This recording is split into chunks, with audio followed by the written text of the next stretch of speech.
Hello everybody, I'm Doug. This is the Auditory Vinyl and another week of This Week in Vinyl History. But before we get to that, Brian, Embryonic Robot, or as Steve likes to call him, NLB, No Logo Brian, his tag was the most difficult tag, and I did it, and one of the questions I had to skip because I couldn't find the right record. Well, the question was, show an album with a vinyl strip. Well, I found one, so there you go. This is Kenny Rogers and the First Edition's Greatest Hits. You can't probably see it because the record's really shiny and the writing isn't on there very well, but yeah, so there you go. When he was with the New Edition, of course, it wasn't all country. And this is a promo. But Reuben James is on here. Cover of Mac Davis's I Believe in Music. And Ruby Don't Take Your Love to Town, which was written by Mel Tillis. And also the big hit, just dropped in to see what condition my condition was in. So there you go, Ryan. I completed a little after the fact, but I completed my my other question.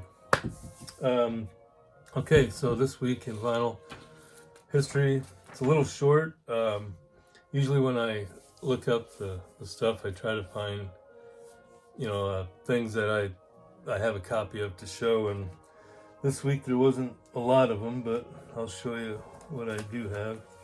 So January 26, 1973, Don't Shoot Me, I'm Only the Piano Player was released. Big album for Elton. Of course, all those early ones were big, but this had the two big hits, Crocodile Rock and Daniel. So big album for him. Don't Shoot Me, I'm Only the Piano Player was released.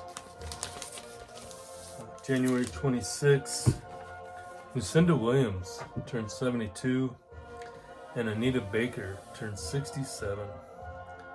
January 27th, Nick Mason, drummer for Pink Floyd, 81.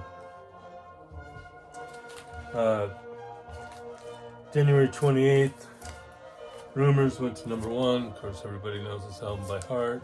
Everybody has it. They won a Grammy. It's one of the best-selling records of all time. Like I said, y'all know it. Y'all know all the tunes. I forgot to get one out.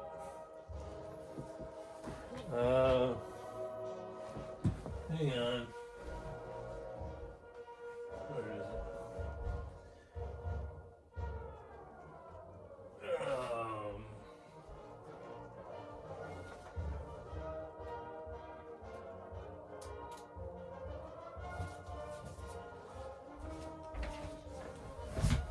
There it is. January 28th, 1980, Jay Giles Band, Love Stinks was released. Story I heard was one of the guys in the band had a dog named Love, and it farted, and they all said Love Stinks, and ended up making a song out of it. Whether that's true or not, I don't know. But it was a pretty big album for him. Got a bunch of the band members' pictures when they were kids. Yeah. Love Stinks, 1980.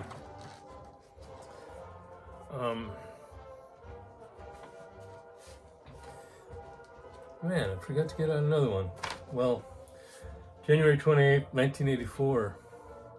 Relax from Frankie Goes to Hollywood spent 5 weeks on the UK #1 singles chart.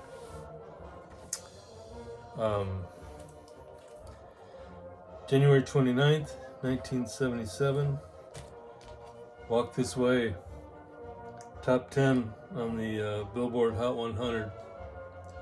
It's one of their better albums. It also has a hit, Sweet Emotion, on here. Great stuff from Aerosmith. January 30th, Phil Collins turned 74. January 31st, 1970, Jackson 5's I Want You Back. It's #1 on the US singles. This is their greatest hits. ABC, Never Can Say Goodbye, I'll Be There. All their great stuff. It's greatest hits album there. 1981, on January 31st, Tide is High. It's #1 on the US singles chart. From Blondie, off of this album, Auto American. I always forget the name of that. Also on here was Rapture.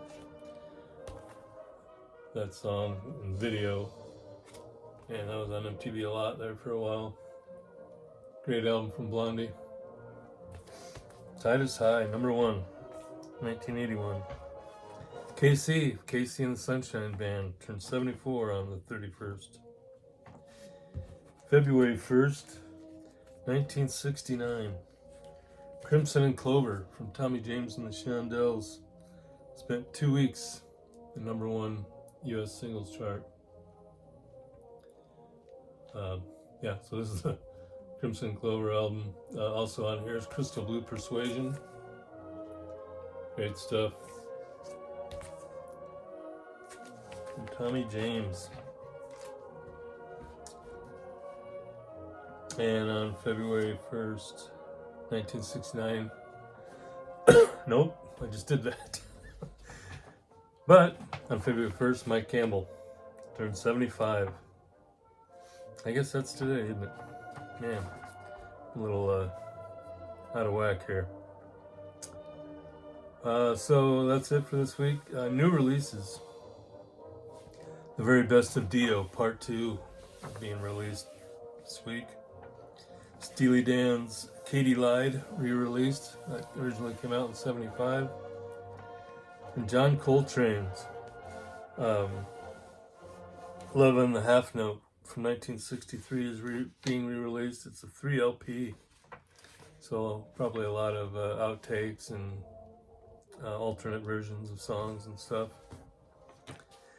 And in the background, Emmanuel Brass.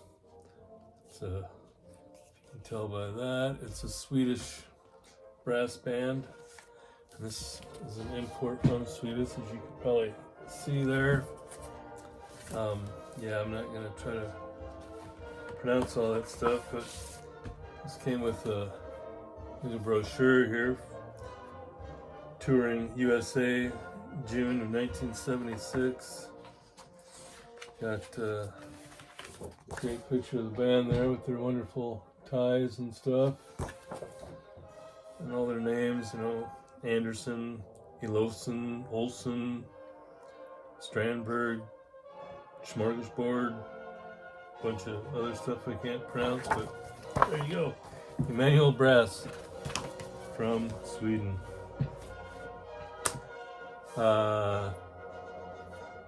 Rest in peace, Marianne Faithfull. And thanks for watching the Auditory Vinyl. Enjoy the music.